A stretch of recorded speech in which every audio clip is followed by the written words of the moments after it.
Hello friends, કોથમીર વડી બનાવવા માટે સૌથી પહેલા આપણે ધાણા ભાજીને કટ કરી લેશું। હવે એક બાઉલ લેશું, તેમાં ચણાનો લોટ, ચોખાનો લોટ ઉમેરીશું અને પાણી નાખી તેનું બેટર બનાવીને તૈયાર કરી લેશું। તે બેટરમાં આપણે દહીં, આદુ મરચાંની પેસ્ટ અને બધા મસાલા ઉમેરીશું અને બધાને સારી રીતે મિક્સ કરી લેશું।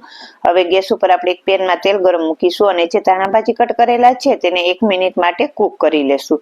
હવે બીજા પેનમાં તેલ ગરમ મૂકીશું, તેલ ગરમ થાય એટલે બધા મસાલા ઉમેરીશું અને જે આપણે બેટર બનાવેલું છે તે ઉમેરી તેને કૂક કરી લેશું।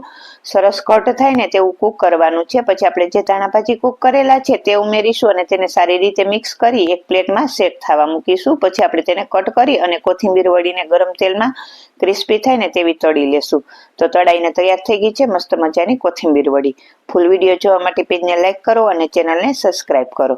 તો તૈયાર છે મહારાષ્ટ્રની ફેમસ એવી મસ્ત મજાની કોથમીર વડી। તમે જોઈ શકો છો ઉપરથી ક્રિસ્પી અને અંદરથી સોફ્ટ બનીને તૈયાર થઈ છે।